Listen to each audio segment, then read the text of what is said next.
నమస్కారం, be news కి స్వాగతం. నేను మీ మహంతి. ముందుగా నాటి ముఖ్యాంశాలు. పద్మవ్యూహంలో చిక్కుకోవడానికి నేనేమి అభిమన్యుని కాను, అర్జున్ని అన్న సీఎం జగన్. భీమిలి నియోజకవర్గంలో వైసీపీ సిద్ధం సభ. యుద్ధంలో చంద్రబాబు సహా ప్రతి ఒక్కరూ ఓడిపోవాల్సిందేనని వెల్లడి. సిద్ధమని నువ్వనడం కాదు, నిన్ను దించడానికి మేం సిద్ధంగా ఉన్నామన్న టీడీపీ అధినేత చంద్రబాబు. టీడీపీ జనసేన కూటమి విజయాన్ని ఎవరూ అడ్డుకోలేరన్న బాబు. టీడీపీ జనసేన గాలి వీస్తుందని వెల్లడి. జగన్ ప్రభుత్వం టార్గెట్ గా విమర్శనాస్త్రాలు సంధిస్తున్న ఏపీ కాంగ్రెస్ అధ్యక్షురాలు వైఎస్ షర్మిల. వైసీపీకి వెన్నులో వణుకు మొదలైందని వ్యాఖ్య. ఇక్కడ ఉన్నది రాజశేఖర్ రెడ్డి రక్తం, ఎవరికి బెదిరేదే లేదని స్పష్టీకరణ. ఏ ప్రభుత్వం అధికారంలోకి వచ్చినా కార్పొరేట్ కంపెనీలకు ఊడిగం చేసే విధంగా పాలన సాగిస్తున్నాయన్న సిపిఐ రామకృష్ణ. రాష్ట్రానికి జరుగుతున్న అన్యాయంపై ప్రతి రాజకీయ పార్టీలు మాట్లాడాలని డిమాండ్. పద్మవ్యూహంలో చిక్కుకుపోవడానికి తాను అభిమన్యుణ్ణి కాదని, తాను అర్జునుణ్ణి అని సీఎం జగన్ పేర్కొన్నారు. ఈ అర్జునుడికి తోడు శ్రీకృష్ణుడు వంటి ప్రజలు తోడున్నారని చెప్పుకొచ్చారు.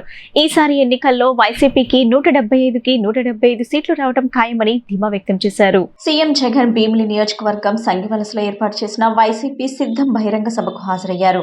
సీఎం జగన్ తన ప్రసంగంలో విపక్షాలను ఏకిపారేశారు. భీమిలిలో ఇవాళ తనకు అటు సముద్రం ఇటు జన సముద్రం కనిపిస్తుందని వ్యాఖ్యానించారు. సభకు వచ్చిన ప్రతి ఒక్కరిలోనూ ఒక్కో సేనాధిపతి కనిపిస్తున్నారని అన్నారు. ఇటుపక్క పాండవ సైన్యం ఉంటే అటుపక్క కౌరవ సైన్యం ఉందని, ఈ యుద్ధంలో చంద్రబాబు సహా ప్రతి ఒక్కరూ ఓడిపోక తప్పదు అని సమరోత్సాహం ప్రదర్శించారు. పద్మవ్యూహంలో చిక్కుకుపోవడానికి తాను అభిమన్యుణ్ణి కానని, తాను అర్జునుణ్ణి అని సీఎం జగన్ పేర్కొన్నారు. ఈ అర్జునుడికి తోడు శ్రీకృష్ణుడు వంటి ప్రజలు తోడున్నారని చెప్పుకొచ్చారు. ఈసారి ఎన్నికల్లో వైసీపీకి 175కి 175 సీట్లు రావటం ఖాయమని ధీమా వ్యక్తం చేశారు. వెన్నుపోట్లు, పొత్తులు, ఎత్తులు, జిత్తుల పద్మవ్యూహం కనిపిస్తా ఉంది అక్కడ. కానీ పద్మవ్యూహంలో చిక్కుకొని వారి బాణాలకు బలైపోవడానికి ఇక్కడ ఉన్నది అభిమన్యుడు కాదు, ఇక్కడ ఉన్నది అర్జునుడు.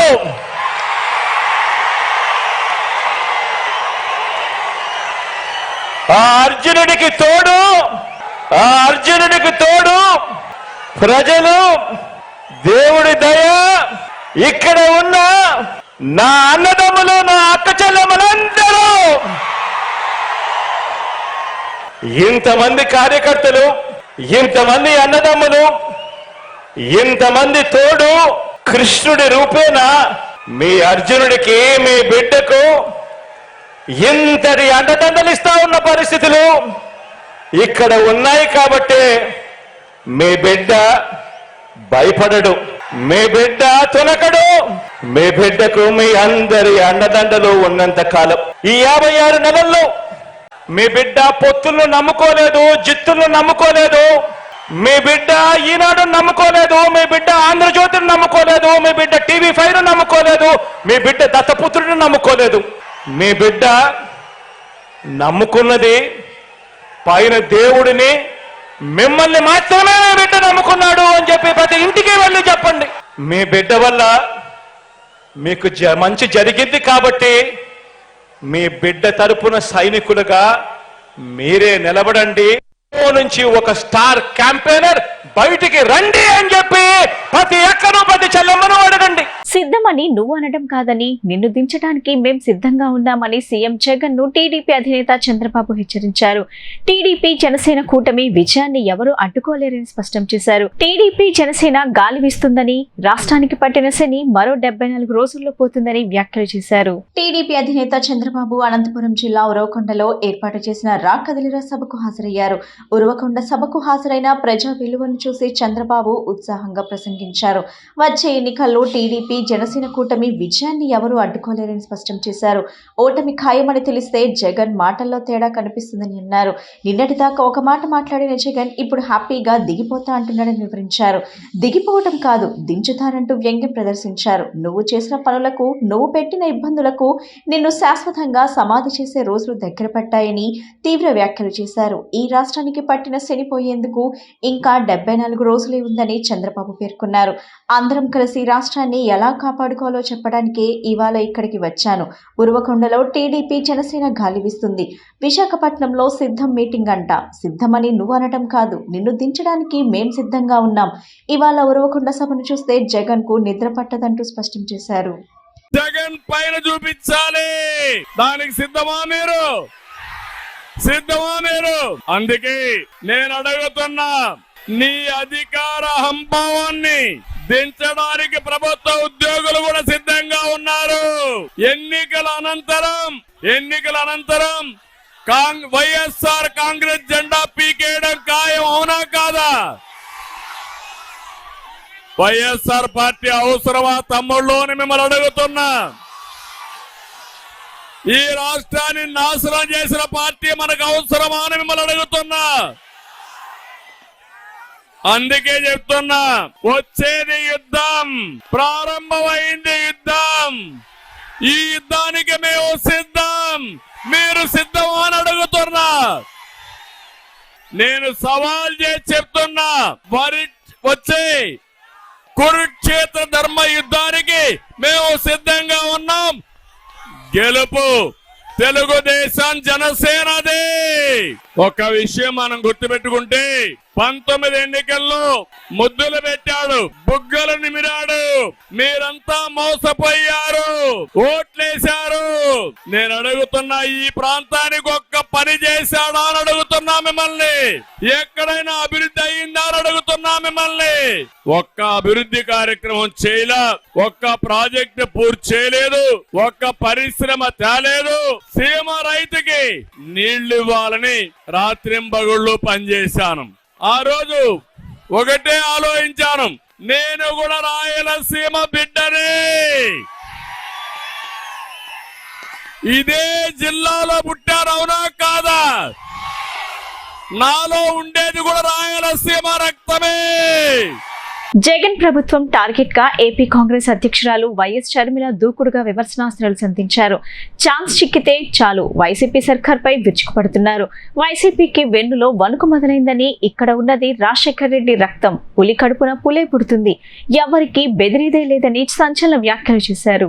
నెల్లూరు జిల్లా కాంగ్రెస్ పార్టీ విస్తృత స్థాయి సమావేశంలో షర్మిల మాట్లాడుతూ వైసీపీ ప్రభుత్వంపై తీవ్ర స్థాయిలో ధ్వజమెత్తారు. కృష్ణపట్నం పోర్ట్ అయినా, గంగవరం పోర్ట్ అయినా అదానీ లాంటి వారికి చేసుకుంటూ పోతే మన రాష్ట్రంలో ఇక ఏం మిగులుతుంది? మనకంటూ ఏముంటుంది? ఇప్పటికైనా మనకంటూ ఏముంది? ఓ రాజధాని ఉందా? పోలవరం ఉందా? పెద్ద పెద్ద పరిశ్రమలు ఉన్నాయా?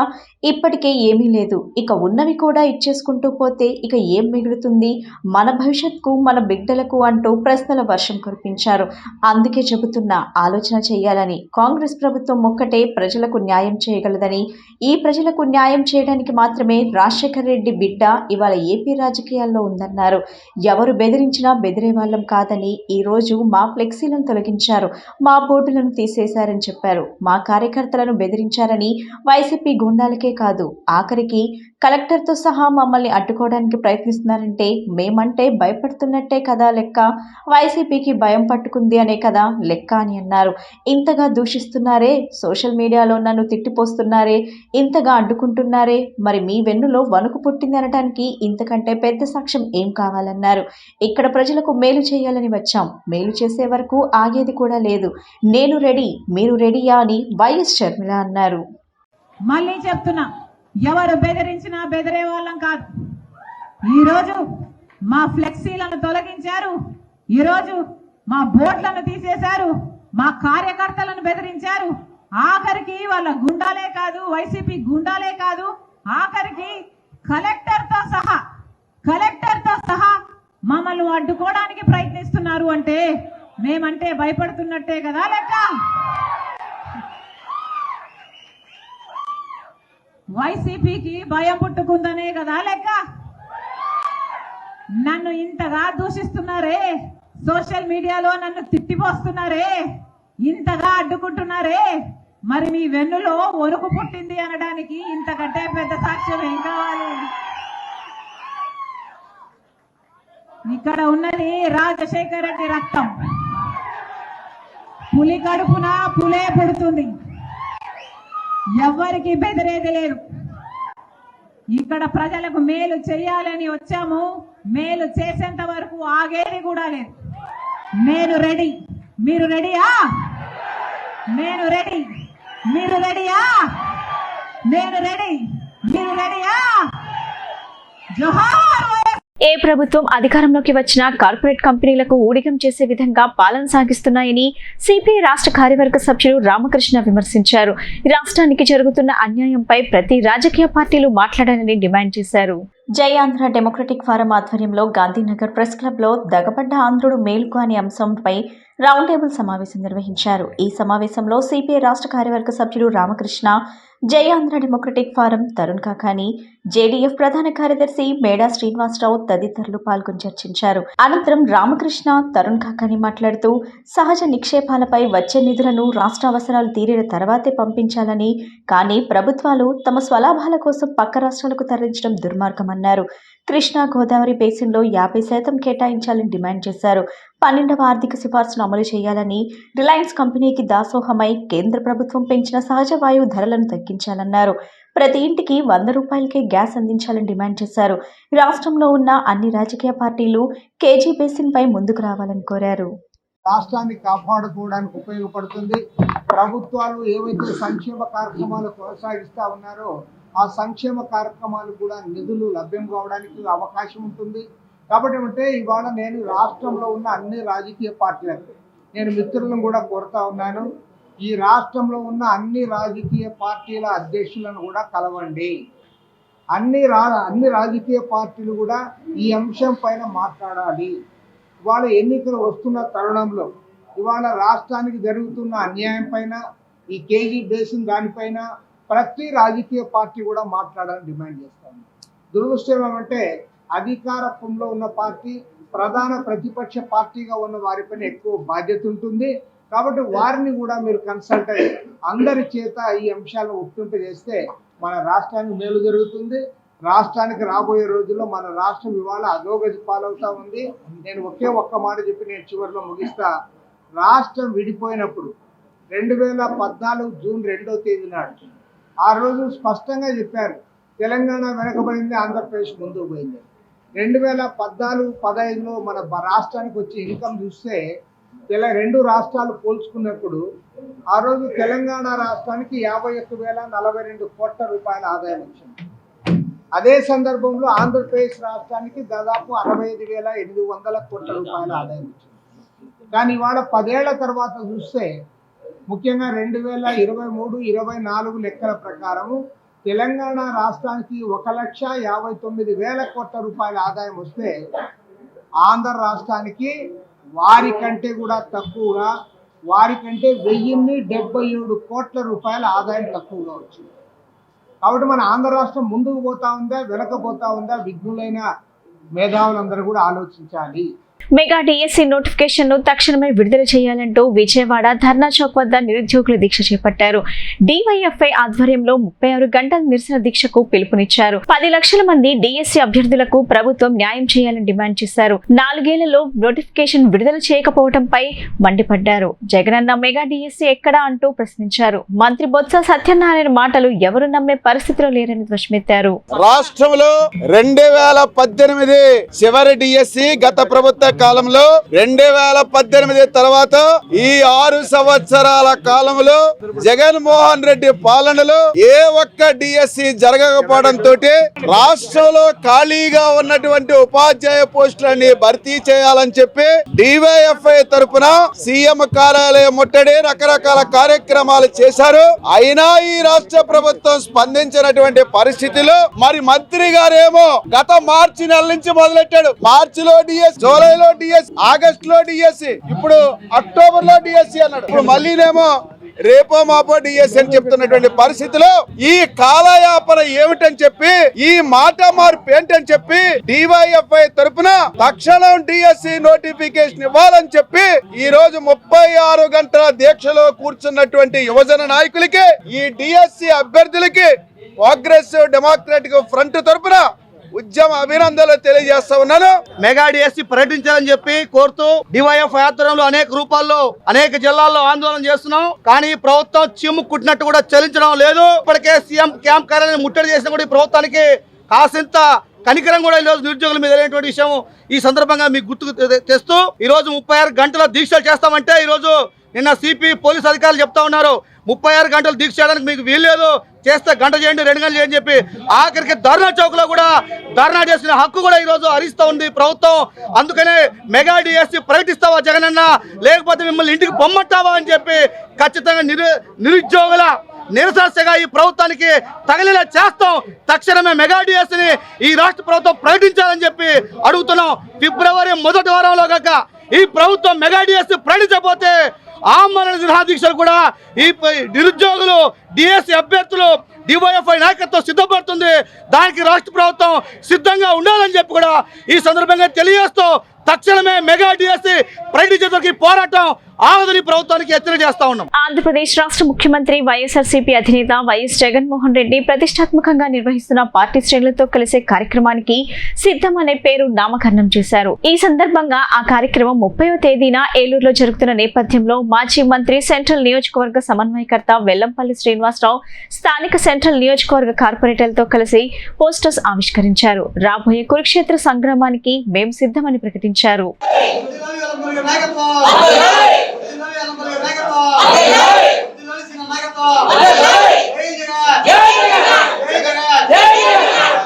జగనన్నతో కలిసి పోరాటానికి నాడు సిద్ధం నేడు సిద్ధం. జగనన్నతో కలిసి పోరాటానికి నాడు సిద్ధం నేడు సిద్ధం. జగనన్నతో కలిసి పోరాటానికి నాడు సిద్ధం నేడు సిద్ధం.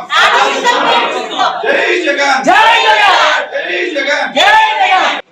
జగనన్న ఆదేశాల మేరకు పశ్చిమ నియోజకవర్గం నుంచి మంత్రిగా చేసి శాసనసభ్యులుగా చేసి వెల్లంపల్లి గారు మా సెంట్రల్ నియోజకవర్గానికి వచ్చినందుకు మేము చాలా ఆనందిస్తూ ఆయన్ని కూడా అన్న ఆదేశాల మేరకు అఖండ మెజారిటీతో గెలిపించుకోవడానికి మేము సైతం సిద్ధం. ముఖ్యమంత్రి జగన్మోహన్ రెడ్డి ప్రవేశపెట్టిన సంక్షేమ పథకాల వలన పశ్చిమ నియోజకవర్గంలో స్థానిక ప్రజలు బ్రహ్మరథం పడుతున్నారని పశ్చిమ ఇన్ఛార్జ్ షేక్ ఆసిఫ్ తెలిపారు. పశ్చిమ నియోజకవర్గం వైసీపీ అడ్డా అని ఆయన అన్నారు. పశ్చిమ నియోజకవర్గంలో వైసీపీ జెండా ఎగురవేయడం ఖాయమని ఆయన ధీమా వ్యక్తం చేశారు.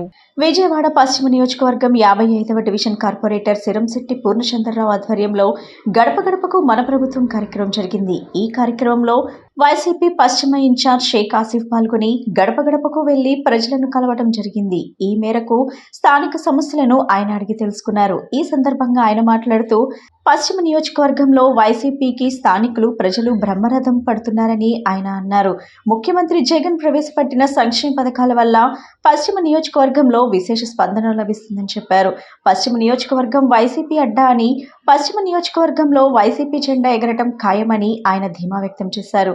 కార్యక్రమంలో 55వ డివిజన్ కార్పొరేటర్ సిరంశెట్టి పూర్ణచంద్రరావు, కార్పొరేటర్లు అర్షద్, మహాదేవ్ అప్పాజీ, ఎం రాజేష్, మైలవరపు దుర్గారావు, వైఎస్ఆర్సీపీ బీసీ నాయకులు, మైనార్టీ మహిళా నాయకులు, భారీ సంఖ్యలో డివిజన్ కార్యకర్తలు పాల్గొన్నారు. జగన్ వైసీపీ నేతలపై ఏపీసీసీ కార్యనిర్వాహక అధ్యక్షురాలు సుంకర పద్మశ్రీ మండిపడ్డారు. రాజకీయంగా ఎదుర్కోలేక వైసీపీ నేతలు షర్మిలపై వ్యక్తిగత విమర్శలకు దిగుతున్నారని, ఇటువంటి విమర్శలు చేసేవారికి సిగ్గుండాలని ఆమె అన్నారు. వైసీపీ నేతలు మా అధ్యక్షురాలు షర్మిలపై ఇష్టానుసారంగా మాట్లాడితే నాలుక కోస్తామని హెచ్చరించారు. ఏపీసీసీ కార్యనిర్వాహక అధ్యక్షురాలు సుంకర పద్మశ్రీ కాంగ్రెస్ నిలయం నందు విలేకరుల సమావేశం జరిపారు. ఈ సందర్భంగా ఆమె మాట్లాడుతూ మా అధ్యక్షురాలు వైఎస్ షర్మిలారెడ్డి పర్యటనలతో జగన్ ప్రభుత్వం వెన్నులో వణుకు మొదలైందని చెప్పారు. జగన్ స్వార్థపూరిత రాజకీయాలను వైఎస్ షర్మిలారెడ్డి ప్రజాక్షేత్రంలో ఎండగడతారని అన్నారు. ఎన్నికల సమయంలో జగన్ చెల్లిని తల్లిని వాడుకుంది నిజం కాదా అని ఆమె ప్రశ్నించారు. సొంత చెల్లి వైఎస్ షర్మిలారెడ్డిపై సోషల్ మీడియాలో అసభ్యకరమైన పోస్టులు పెట్టించిన ఘనుడు జగన్మోహన్ రెడ్డి అని విమర్శించారు. రోజా తనపై అసభ్యకరంగా మాట్లాడుతున్నారంటూ గతంలో కన్నీరు పెట్టుకుందని గుర్తు చేశారు. ఆ సమయంలో మేము రోజాకి అండగా నిలబడ్డామని చెప్పారు. జగన్ ప్రభుత్వంలో మహిళలపై అఘాయిత్యాలు పెరిగిపోయాయని ఆరోపించారు. దానిని అరికెట్టేందుకు జగన్ ప్రభుత్వం తీసుకువచ్చిన దిశా చట్టం ఎక్కడా అని మా అధ్యక్షురాలు వైఎస్ షర్మిలారెడ్డి ప్రశ్నించారని అన్నారు. ఒకవైపు దళితులపై దాడులు చేస్తూ మరోవైపు అంబేద్కర్ విగ్రహం ఏర్పాటు చేస్తే సరిపోతుందా అని షర్మిలారెడ్డి ప్రశ్నించడం తప్ప అని ఆమె ఆమె ఘాటు వ్యాఖ్యలు చేశారు. వైసీపీ నేతలు వ్యక్తిగతంగా విమర్శలు చేసి మానసికంగా దెబ్బతీయాలని చూస్తున్నారని మండిపడ్డారు. మా వైఎస్ రెడ్డి ఆడపిల్ల కాదు, ఆడపులి అని, మీ బెదిరింపులు, వ్యక్తిగత విమర్శలకు భయపడదని, వెనుకడుగు వేయదని చెప్పారు. అభివృద్ధి ఎక్కడా అంటూ ప్రశ్నిస్తే సమాధానం చెప్పకుండా ఎదురుదాడి చేస్తారని ఆగ్రహం వ్యక్తం చేశారు. ఆంధ్రప్రదేశ్ కాంగ్రెస్ కమిటీ అధ్యక్షులుగా ఈ నెల 21వ తారీఖున బాధ్యతలు తీసుకున్నటువంటి మా రాజన్న బిడ్డ, మా నాయకురాలు వైఎస్ షర్మిలారెడ్డి గారు ఈ నెల 23వ తేదీ నుంచి కూడా శ్రీకాకుళంలో రాష్ట్ర పర్యటన మొదలుపెట్టడం జరిగింది. ప్రతి జిల్లాలో కూడా కాంగ్రెస్ పార్టీ క్యాడర్తో కలిసి నాయకులు, కార్యకర్తలు ఇచ్చినటువంటి సూచనలు కానీ, సలహాలు కానీ తీసుకుని, అదేవిధంగా మనం ఇంటింటికి ప్రతి గడపను కూడా టచ్ చేసి ఏ విధంగా రాహుల్ గాంధీ గారి మెసేజ్ను కానీ, మన రాష్ట్ర అభివృద్ధి కోసం ఈ కేంద్ర రాష్ట్ర ప్రభుత్వాలు చేస్తున్నటువంటి నిరంకుశత్వ పాలనకు వ్యతిరేకంగా ఉద్యమం చేయటం కానీ, ఆమె మెసేజ్ను కూడా క్లియర్గా ఇవ్వాలి అని చెప్పి మాట్లాడుతూ ఆ జిల్లాల్లో ఉన్నటువంటి స్థానిక సమస్యల గురించి ప్రశ్నించడమే కాకుండా కేంద్ర రాష్ట్ర ప్రభుత్వాలని ఆవిడ చాలా క్లియర్గా స్టేట్ డెవలప్మెంట్ కోసం మాట్లాడుతూ వస్తున్నారు. వైఎస్ షర్మిలారెడ్డి గారిని ఈ రోజున వైసీపీ నాయకులు, ముఖ్యమంత్రి జగన్మోహన్ రెడ్డి కానీ, అదేవిధంగా వైవి సుబ్బారెడ్డి, రోజా, ఉషశ్రీ, ఇంకా ఇతర నాయకులందరూ కూడా నోటికొచ్చినట్టుగా మాట్లాడటాన్ని సహించలేక మేమందరం ఈ రోజున మీ ద్వారా ప్రజలకి చెప్పదలుచుకున్నాం, వైసీపీ నాయకులను హెచ్చరించదలుచుకున్నాం. మా నాయకురాలు వైఎస్ షర్మిలారెడ్డి గారు ఈ కేంద్ర రాష్ట్ర ప్రభుత్వాలని ప్రశ్నిస్తూ ఉన్నారు. 5 కోట్ల ఆంధ్రుల గొంతుకై రాష్ట్ర అభివృద్ధి కోసం మాట్లాడుతూ ఉన్నారు. ఆమె చేసిన తప్పేంటి అని చెప్పి జగన్మోహన్ రెడ్డి గారిని అడుగుతా ఉన్నాం. ఆంధ్రప్రదేశ్కి ప్రత్యేక హోదా, విభజన హామీలు కేంద్ర ప్రభుత్వం మెడలు ఉంచి అమలు చేపిస్తాము అని చెప్పి మీరు ఇచ్చిన మాట ఏమైంది? ఎందుకు ఇప్పటి వరకు కూడా ప్రత్యేక హోదా అమలు కావట్లేదు అని చెప్పి ప్రశ్నించారు. పోలవరాన్ని, రాజశేఖర్ రెడ్డి గారి కళ అయినటువంటి పోలవరం ప్రాజెక్టుని ఇప్పటి వరకు ఎందుకు పూర్తి చేయట్లేదు జగన్మోహన్ రెడ్డి గారు అని చెప్పి ఆవిడ ప్రశ్నిస్తా ఉన్నారు. ప్రత్యేక హోదా సాధన లక్ష్యంగా దేశవ్యాప్తంగా ఉద్యమం చేపట్టినట్లు ఆమ్ ఆద్మీ పార్టీ నేతలు మీడియాకు వెల్లడించారు. విభజన జరిగి 10 ఏళ్లు గడుస్తున్నా ప్రత్యేక హోదా కేటాయింపు జరగకపోవడంతో ఏపీ అన్ని రంగాల్లోనూ వెనుకబడిందని వాపోయారు. ప్రత్యేక సాధన లక్ష్యంగా గేయంగా ఏపీ టు ఢిల్లీ పేరిట నియోజకవర్గాల అవగాహన యాత్ర చేపట్టినట్లు తెలియజేశారు. విజయవాడ ప్రెస్ క్లబ్ లో ఆమ్ ఆద్మీ పార్టీ గుడివాడ నియోజకవర్గం ప్రతినిధులు మీడియా సమావేశం నిర్వహించడం జరిగింది. ఈ సందర్భంగా ఆమ్ ఆద్మీ పార్టీ నేతలు నితీష్ చంద్ర, టి సేవాకుమార్ మాట్లాడుతూ రాష్ట్ర పునర్విభజన చట్టంలో పేర్కొన్న విధంగా ఆంధ్రప్రదేశ్కు ప్రత్యేక హోదా ఇవ్వాలంటూ కేంద్రాన్ని డిమాండ్ చేశారు. ప్రత్యేక హోదాతోనే ఈ రాష్ట్రం అభివృద్ధి దిశగా అడుగులు వేయగలుగుతుందని స్పష్టం చేశారు. యువతకు ఉద్యోగ ఉపాధి అవకాశాలు కలగాలన్నా, పరిశ్రమలు తరలి రావాలన్నా, పారిశ్రామికవేత్తలకు రాయితీలు కలగాలన్నా, వెనుకబడిన రాయలసీమ, ఉత్తరాంధ్రకు న్యాయం జరగాలన్నా ప్రత్యేక హోదా ఒక్కటే శరణ్యమని ఈ సందర్భంగా స్పష్టం చేశారు. ప్రత్యేక హోదా లక్ష్యంగా గుడివాడ నియోజకవర్గం నుండి ప్రారంభమైన ఆంధ్రప్రదేశ్ నుండి ఢిల్లీ టూర్ నియోజకవర్గాలలో ప్రత్యేక హోదాపై అవగాహన కలిగిస్తూ ఢిల్లీకి చేరుకుంటుందని తెలియజేశారు.